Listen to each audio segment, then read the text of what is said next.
Good morning, Dubai. Welcome back to Lovin Dubai show. We go through all of the trending stories that everyone in Dubai is talking about. Our top story, our next stop, the moon, the UAE moon mission Looms. So exciting. There's also a crackdown on reckless drivers in Dubai.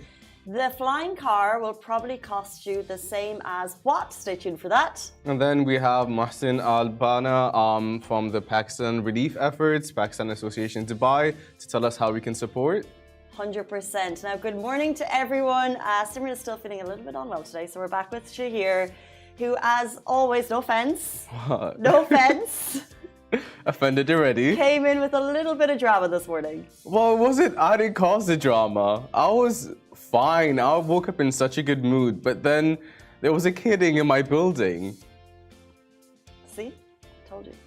My What? vibe was killed first thing in the morning. I was playing music, listening to the Moxies, this new band I discovered overnight. And then my neighbor knocks on the door and says, "Hey, the whole corridor can hear your music." And I was like, "You're welcome." It's German. Like, who's being dramatic now? The whole corridor? Sorry.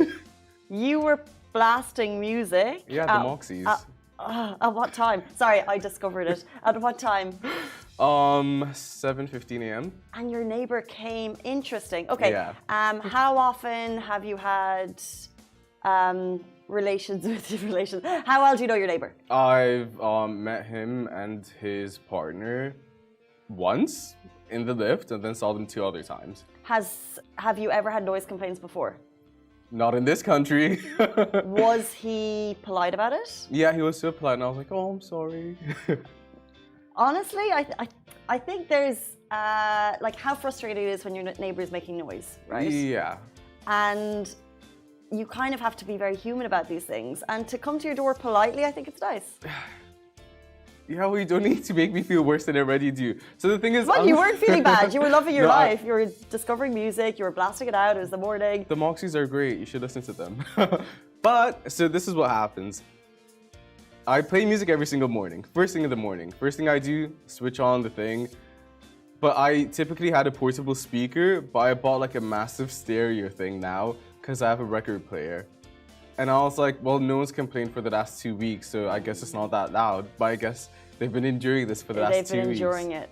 So this is actually, I actually think your neighbor, nice man, did what he should do. When you hear a neighbor once, you kind of let them away with it. For Yeah. example, I'm a solid neighbor, I think. I don't make that much noise. So if I happen to have a party one Friday night, I'd expect to get away with it as long as it wasn't wild. If you're doing that a consistent period, i.e., you have your party one morning, the Shahir solo party, but you've been doing it consistently for 2 weeks. You don't know what hours they're working. There's hours that noise is allowed, and there's hours that noise is not allowed. Yeah. And you've been doing it too consistently with a loudspeaker that's probably bomb into their room. So I get it. I think it's the bass in the speakers. So once again, it's technology and not me. Do you think Shahir's neighbor did the right thing by knocking on his door at 7 a.m.? I do. Huh, all the comments say, Simran, love this. Simran, oh, wrong camera. Simran, have my back, please. Good morning, guys. We love you all tuning in. By the way, someone's saying loyal viewer here. Her name is Anime. My sister's name is Anime. It's such a rare name. So good morning, Anime. Thank you so much for tuning in. She doesn't too. Annoying neighbor sounds. I think that's a whole topic for another day because I just want to say I think you're being annoying. Wow. Hit me where it hurts. What type of neighbor are you? Quiet. Sure, I bet. I bet. I'm just giving you my opinion. Okay. Let's not dissect my living habits this morning. There's not enough time in the world. But thank you, Demonarazi. I can't. It went past. Someone feels me and someone knows I'm Mans, right. I feel you. Yeah. It's a truth. No, if you want to blast music, there's certain hours. Every building has their rules. So, for example, usually I used to live in Springs, and there was rules for when the mowers were allowed in the gardens. Yeah. So, like, depending on the day, and now it's changed because the week had changed, but it was like 9 till 6. You're allowed like loud noises. Yeah. Also, like legally, construction can't happen after 6 o'clock for the exact same reason. Yeah. So neither can boomboxes. Okay, moving into our top story today. Our next stop, the moon, the UAE moon mission looms. Guys, we are getting so close. The rover has officially cleared all required tests, bringing the first Arab mission to the lunar surface one step closer. Of course, it was His Highness Sheikh Hamdan bin Mohammed bin Rashid Al Maktoum, Crown Prince of Dubai, who tweeted the exciting updates yesterday. He said, "We thank the team at Mohammed bin Rashid Space Center for their efforts in developing the Rashid rover, the UAE's first mission to the moon." So the rover has officially cleared all required tests, and our next stop is the moon. So exciting. So keep your eyes peeled. The mission is expected, the launch window for the mission is between November 9th and 15th, and will take off from Kennedy Space Center in Florida. Aboard a SpaceX Falcon 9 rocket. I can't see from here. How cool. One step closer. We're going to have the first ever lunar mission to the moon. And I love Rashid. Like, we keep seeing the little videos. I feel like there's like a personality attached to this moon rover. He's curious, he's ambitious, he's driven, he's innovative. He's like Dubai, he's going to the moon. I love it. I want to go to the moon. With Rashid. With anyone. But it's exciting. Like, it's literally one step for man, and one step for mankind. Exactly. One small step for man, one small role for Rashid, because I think he's on wheels. Yeah. And one great step for the UAE and the Arab region as a whole. Couldn't have said it better myself. You said it. You got us there. Would you do it? Go to the moon? Yeah. Would you go to space in general? You know how like Pete Davidson has it would be an 11-minute trip for him to go to space and come back. Would you do that? Yeah. Really? Would I get on to Elon Musk's rocket that billionaires are paying a lot of money for?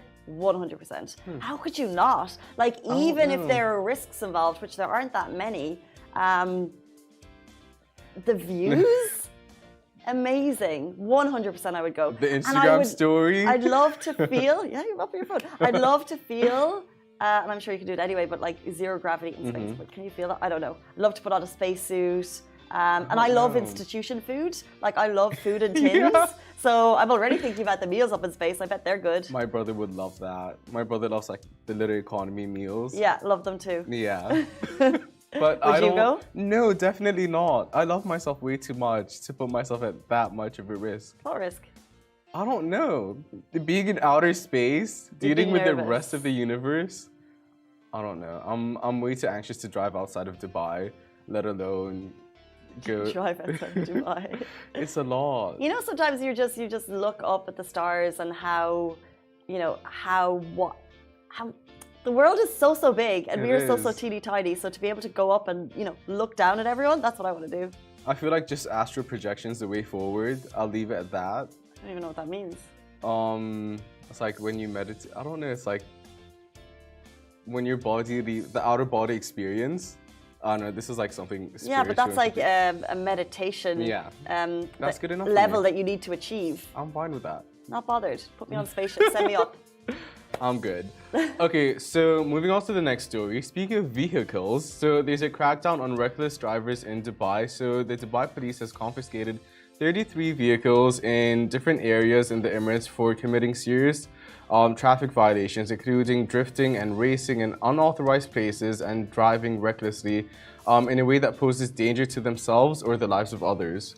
So Major General Saif Muhair Al-Marzoui, Director of the General Department of Traffic Dubai Police, he said the crackdown on unruly drivers was launched in response to reports that they had received from a number of residents. So you guys have been complaining, you've been reporting about reckless drivers committing severe traffic violations and driving in the opposite direction of traffic on different roads, including Jebel Ali, Lahab Road, Jumeirah Road, and First Al Khail Road. So this is happening a lot in these areas specifically. Not cool, guys. So he calls on the motorists to abide by traffic laws, pointing out that there are designated places for car drifters where these stunts can be performed, not on like regular streets. Exactly. And he also urged, by the way, the public, as you're already doing, to report violations, reckless behaviours and traffic violations to the police on the We Are All Police programme, which is via the Dubai Police app, or calling the Dubai Police call centre on 901, because we are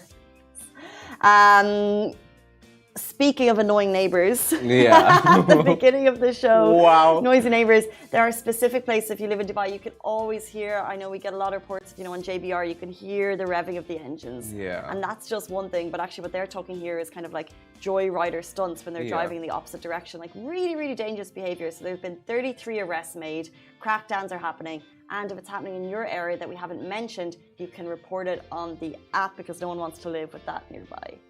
Not cool. Literally not cool. You're posing a danger to your life, like your life and the life of others. Might as well go to space if you want to take that much of a risk.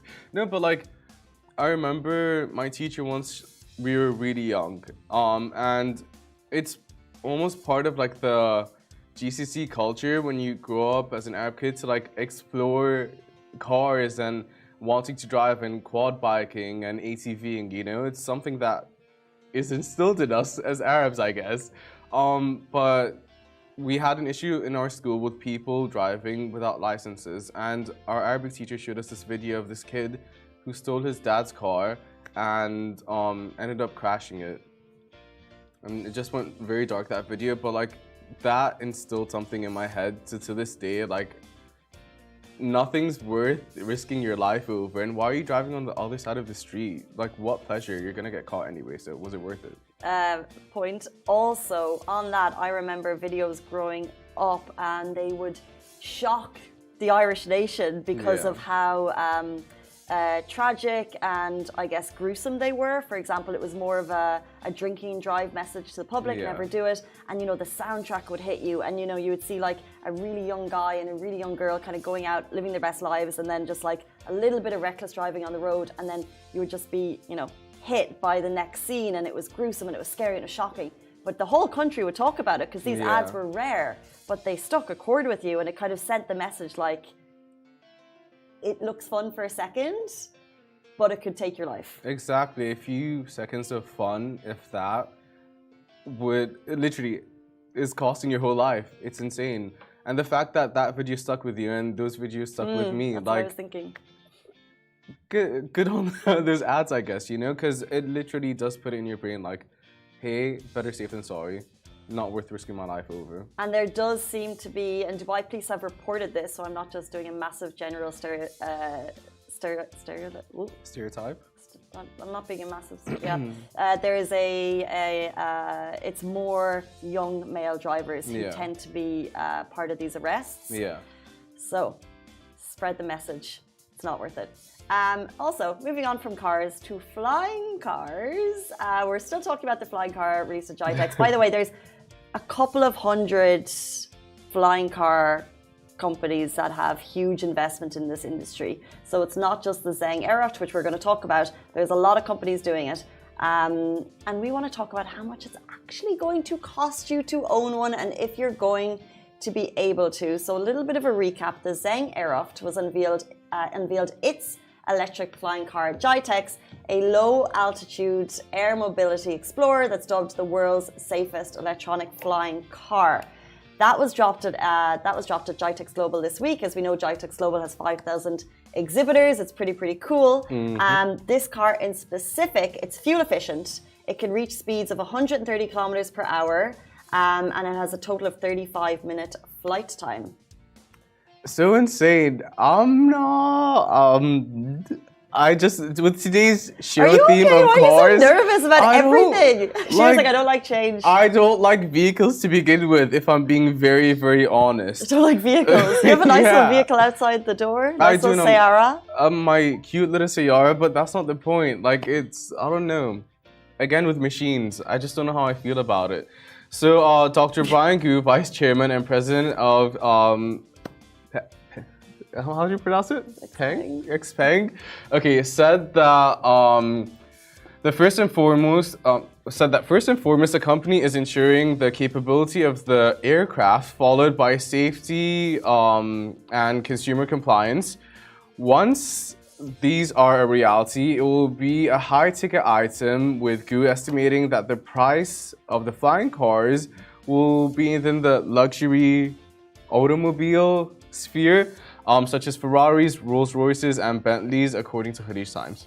So, we are seeing the first ever video, if you're watching on Facebook beside us, of a flying car in Dubai. This is the Xpeng's first public flight in the UAE. We saw it, but it's like, when is it going to be a reality? Because I feel like we have been talking about flying taxis for quite some time. They're saying that all of the companies vying for this space in the market are aiming to reach market by 2025, which is amazing. However, will I be in one by 2025?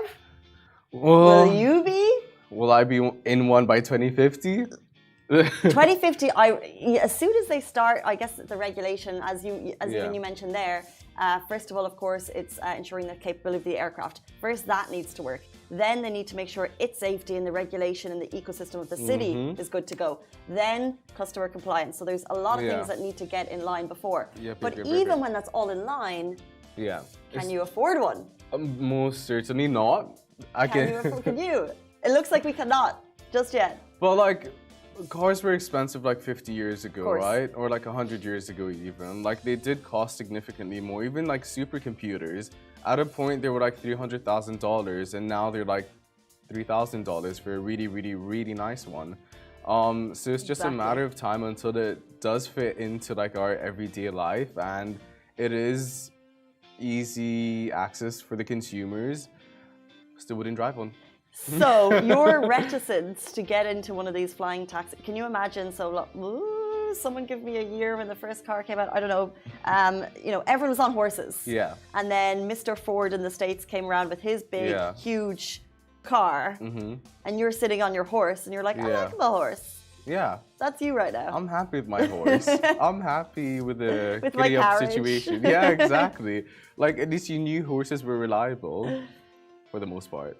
You know? Well, I would say a car would be safer to get you from A to B than a horse. Okay, let's say 10 years, this is like super adaptable, the whole like flying car situation, right? Like, it's actually a part of our lives. Would you get one? If you could afford it. Obviously. Really? Why not? Well, that's the second license. Like, it's effort. 100%. A, it's fuel efficient. Good point. It's probably skipping traffic if I'm one of the first people to own one. Point. Less money on petrol, I guess, fuel efficient. Okay, you're right. Charge it up outside the door, looks cool. It's only got 2 seats, so I don't have to I don't have annoying people being like, do you need a lift? Yeah. It's only got 2 seats in my handbag, Simran, you heard that? I know you're watching. Simran, I love you. So yes, 100%. And I would be more inclined, if I had $1 million, I would be more inclined to purchase one of these right now. Yeah. Really? Than going into space. No, I'd take space still. No, I'll take the car. For sure, the car over space. No, I'd go to space. I think in the grand scheme of things, what's more rare, going to space or going into one of these cars and flying? Yeah, but what's a realistic investment? Space is going to last however long you go there for, but this car... But what's more important, memories of a lifetime or an investment? Memories of a lifetime. Ali's saying investment. Of course you would. Everyone else is going to say investment. I think just going into space because it's so rare and... I don't know. Life opportunity of a lifetime. Yeah, but then who cares? So you've been to space. What did you see? What was the experience like? Was it fun? Looked like my computer screen. Exactly. Like, there's not much to it, You're out in space, then what? I disagree. I think it's cool going to space. Like, you can see the stars on YouTube. If anyone would like to send Mohammed Rashid Space Center you this week, I'm all available. Okay, it's 8:55. We have a cool interview coming up. We're talking about the Pakistan relief efforts that are ongoing and how you can donate. But before we get there, we had a really fun quiz yesterday. I put Shahir and Avi to the test. It's the Growth Outlook quiz with Standard Chartered. Stay tuned. Welcome back to Lovin Dubai show. We live in the city of dreams. It's a city that sells a big dream, and we are hustling to make sure we can achieve ours. To get there, we need to understand the 101 of economics and money. So I'm challenging Amy, Shahir, and you, testing your knowledge of the growth outlook with Standard Chartered. Buzzers at the ready, guys. How are we feeling? I got this. Oh, that's horrible. Not confident. I think I've forgotten all my A-level economics when it's really upsetting after this to say that I did A-level economics. Okay, well, let's see. First of all, let's test out the buzzer. Yep. Working. Seems to be working. Okay, this is a game called Master Your Money, the Growth Outlook with Standard Chartered. I'm going to do 6 true or false questions. First person to buzz gets to answer. Oh, Okay. Hands behind the desk. Is that... can we like cheat? Hands behind the desk, Amy. Okay. This team, they'll get anything past you. Question number 1. True or false? Okay, true. Okay. Question number 1. True or false? The MENA region outperforms the global growth average in 2022. True. Correct! The MENA region will outperform the global growth average in 2022. 1 point, Miss Amy Jones. How does that feel? Not good. Jumping into number 2. Just make it a little even. MENA growth is forecasted to be 8% in 2022. False. Can you continue with your answer? I think it's going to be higher. Lower. I think it's going to be lower personally. 8% seems high. 8% is high, but I just thought we're doing great, so why not go higher? We're going to give the point to Shahir. What? He did. The answer was false, and you got it incorrect. The MENA region growth is forecasted to be 5.5% in 2022, which is actually quite fantastic. I was going to say 5%. Just take the point. Just take I was going to point. say, that's definitely not the case. Going into question 3, we have a tie. Question 3. Saudi's annual GDP is forecast to be 9% for the year 2022. False. It's true. True. Saudi's annual GDP is forecast to be 9% for year 2022. Wow, that's incredible. Yeah, I was basically off me saying earlier that 8% was high. Like, okay. Saudi's doing very well. Amy, as we go into it, you are 2-1, and you thought you were not confident in the way in. Yes. Obviously, I read a newspaper occasionally and learn about economics all the time. Okay, guys, question 4. True or false? There will be a slowdown of economic growth in 2023 because tourism has declined. Oh, do you know what?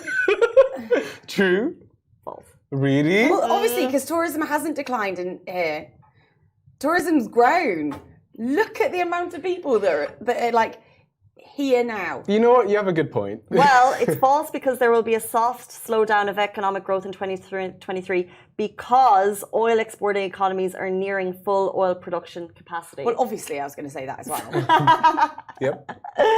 So, by de facto, Amy gets another point. 3-1. I'm still going to take it. I'm still going to take it. Shahir, you need this to stay in the game. No way. Oh, okay. Well. I'll tell you what, hands behind my back. Right here. Question number 5. Economic growth measures the increase in nominal income. That's false. This is all for you. Because GDP is the entire country's, the money that the entire country makes, which includes also people's nominal growth. Pretty much. Economic growth measures income in a country's output. Congratulations. He read the cards before. No, he didn't. I have been guarding these in my life, Amy. And this is why he Let's got not stoop to those levels. You're welcome. GDP. Okay. 3 points to Miss Amy Jones, 2 to Shahir. Okay. Final question. True or false? A defining characteristic of long-run economic growth is rising productivity. I don't know the answer. Yeah. Can you repeat the question? No! You buzzed! Can you repeat the question? True. We have a winner, Miss Amy Oh Jones. my god! The answer is true. A defining characteristic of long-run economic growth is rising productivity. More productivity, more economic growth. Amy Jones, incredible. That was Master Your Money, the Growth Outlook. How do you feel? I feel like I've learnt something today. I'm proud of you. Thank you. I'm proud of me too. I'm not going to lie. Yeah, do you want to shake on it? Not really. Okay. No, I'll be a good sport. Thank you. Proud of you. Okay, guys, here from Carla Slim, Director and Economist of MENAP Regional Research at Standard Chartered Bank, as she explores the growth outlook, Middle East and North Africa talks by Standard Chartered. Also, don't forget to follow Standard Chartered on Instagram for all of the tips and tricks you need at Standard Chartered UAE. Looking ahead in the year, we think that the MENA region will outperform the global average. We think there will be a soft slowdown in MENA economic growth because oil exporting economies, oil producing economies are nearing full capacity in terms of oil production, and so oil sector growth is set to slow by 2023.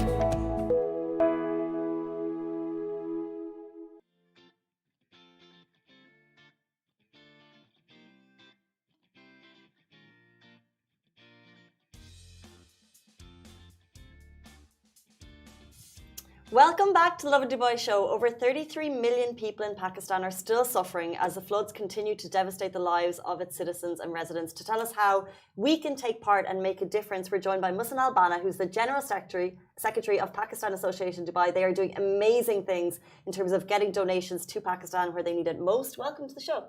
Thank you, Casey. Welcome to the show, Muhsin. Thank you so much for joining us. Everyone's aware of what's happening in Pakistan, but can you just give an overview of what's actually really going on and what's caused it? Yeah, it's the after 2010, it's probably and some people think that it's even bigger than the 2010 episode of floods in Pakistan. So it's massive devastation. About 33 million people have been impacted. 1,500 lives have been lost.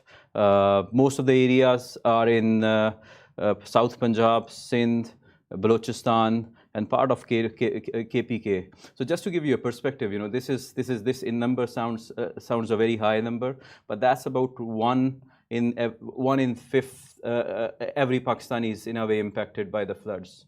So and significant impact. A lot of these areas where the economy was agriculture-based economy.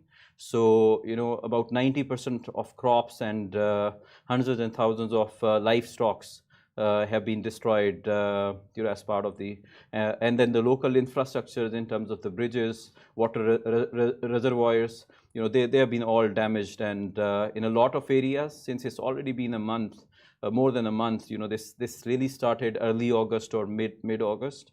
So a lot of areas are still inaccessible. So and the impact has been huge. And one thing I'll really want to call out here is in terms of the Pakistan's contribution in the global warming, it's been very small. People cite it as at UN and other forums about 0.3% of the global contribution. But still, the impact that some of these countries, including Pakistan, are facing is disproportionate. So, wow, you mentioned there that it's been a month since kind of, I guess, peak flooding, and areas are still inaccessible because what we see is sometimes news will hit the headlines, it's global attention, and then it just kind of trickles down and it stops. So what are, in terms of relief efforts going over to Pakistan at the moment, what's needed and what can people do to help? At this stage, it's the urgent emergency relief. And in this regard, I think the UAE in general and in Dubai residents, they have really come forward. So Pakistan Association Dubai as a community organization has been working to facilitate this since mid-August. So we partnered with the Darul Bir Society to get a legal umbrella to collect the charity both in cash and in kind. To support the flood relief activities. So we started this drive, after the relevant approvals and alignment with the authorities, start of September. So there has been overwhelming response from not just the Pakistani communities, smaller communities, overall Dubai residents, from all walks of life have been turning up. And what we've really been focusing on is the emergency relief at this point in time. So that mainly covers around the food, dry rations, mainly that can easily be transported. and it doesn't require a lot of effort to to use that or consume that food. And then also some sort of a shelter. So in terms of tents, tarpaulins, and clothings, and then things around that. The household items. Mosquito nets, for example, it's definitely a need. People out there, and with water dispersed around, there is risk of greater healthcare issues as well following this. So we've mainly been focusing around that. And so far we have about 12 containers, 40 feet containers, about 360 tons of goods being dispatched already. Which is just amazing, by the way. So congratulations on all the hard work that you've been doing to make this happen. Thank you very much. And I think the credit goes to the community, as I said. We have been and the authorities in UAE who have provided us all a platform, to march our forces around that. So that's and then we have also been working to collect the in cash contributions. That is again, as I said, in partnership with Darul Bir Society. So that can be done through our website or directly on Darul Bir's website. So if you go to www.pad.ae, right in the front you see the link to the online link to contribute, and that's through the Darul Bir Society. And then there is also provision to contribute through the telecom providers. All the numbers are there on the website. And that makes it really easy to be part of the mission. And then all the relief activities are happening on our premises. It's besides the contributions, I think probably the even bigger or equally important impact has been the volunteering side of it. So we have, when this started, we knew that this will run for some time, and we would need support of human resources. But just to question you there, you're saying when this started, like you had to call in Darul Bir because you've never had something on this scale before. How do you manage something of this scale? It's unprecedented, it's tragic and it's scary, but how are you managing such a huge level of commitment from the volunteers and all of these donations coming in? How did you make that process happen? Yeah, I think we've been lucky to have those alliances and bit of experiences in the past as well. So as a community organization, one of our landmark projects in the last couple of years has been Pakistan Medical Center, which is a not-for-profit organization, healthcare organization. So anyone who can, just to give you a summary, I'll focus more back on the floods. Anyone who cannot afford healthcare, they can walk in Pakistan Medical Center, which is within Pakistan Association Dubai, and your health needs, whatever we can offer, will be done. And in that, we formed a lot of alliances and partnership, and Darul Bir Society has been one. So, and then in terms of the floods, we had, we were very active in 2010 floods back in Pakistan. Recent floods situation in other parts, let's say in India as well. We partnered with the local community organizations here and supported that, and the earthquake back in 2005 in Pakistan, and more recently, in COVID-19 impact, the UAE's drive to response to COVID-19. Our volunteers and our team have been doing something similar, but this is unprecedented. And to your point, but those experiences have really helped us, and those alliances have really helped us to build towards this. So we've used those expertise, but the key thing specifically to volunteering has been, as soon as this happened, we launched a volunteering campaign. In a day or two, we had 400 volunteers, joining up the relief activities, and it was, we had to really shut down that platform, so because we could not accommodate more. That just goes to show the incredible community that's here in Dubai. That's absolutely UAE for you. Absolutely. So how can people volunteer? Are there age requirements? A lot of people are working throughout the day and maybe might think that that's the only time they can take part. But you guys are working 12 hours a day and on weekends as well, right? Absolutely. So it's the volunteering. Anyone can reach out to us on our numbers or through our social media platforms. There are also, what we have seen rise to, that off late the corporates or communities, they sort of join hand. They request a day where they want to do a part of the day or the full day activities on packaging, or usually they bring up stuff along and they want to volunteers for certain hours. So a lot of that is happening as well. In terms of the requirements, we prefer having adults who can, because it can be a bit demanding, physically demanding. But having said that, there has been days allotted to kids. We have had our youth forum very active. So and then we last Saturday we did we have a ladies forum. So there a lot of it was exclusively ladies day along with the kids. So it was quite successful in a way that we had over 100 individuals joining up, ladies and the kids, and then helping with these volunteering activities. And another thing to call out is when we send out a container, usually that's done after 10 p.m. The permits are around that because of the parking and all the regulations around the area that we are based in. And then the relief, that process starts at after 10 p.m. and then goes up to 3 a.m., 4 a.m. And we will have volunteers. This has happened on the weekdays and the weekends, and there will be people there, helping all through night. This is amazing. Volunteers working, and also you and your team are working 12 hours a day, 9 a.m. To 9 p.m. non-stop. And yes, it's not in our news anymore, it's not in the headlines, but the efforts are still needed and they're still ongoing. We have a very short amount of time left. I just want to quickly stamp on the number of donations. You mentioned before the show, you have kind of a donation target that you're aiming to reach, and with your guys' help, we will reach it. So what is the aim, and quickly how people can get in touch with you if they want to help? Our initial target has been about 1 million dirhams. We have almost done with the 90%, over 90% of that. So we're getting there.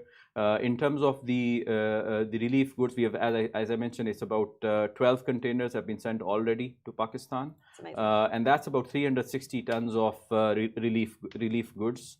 So we will continue to do that. We plan to do it for the next 3 months, or including since the start to 3 months. So let's say till end of December at the minimum.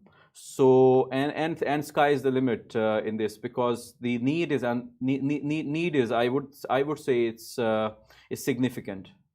And very quickly, so this was Muhsin Al-Banna, the General Secretary of the Pakistan Association Dubai. Where are you located if people want to drop in some goods? Yeah, we are based in Oud Metha, quite central, quite accessible across, and easily can be found on Google Maps. And then just another thing, if there are a group of people planning or corporates, we have had so far 4 universities, 20 schools, and about 60 corporates, doing this. So it can be done. Reach out to us. We will help guide through that, and then it's a process of doing it in your premises, and then we can agree on the mechanism to help around the logistics, and it can be moved to Pakistan Association Dubai. Many hands make light work. Okay, thank you so much for your time. We really appreciate it. We know you're very busy, guys. That is it for us on the Lovin Dubai show. A massive thank you again to you. Goodbye from me. Goodbye from me. Thank you.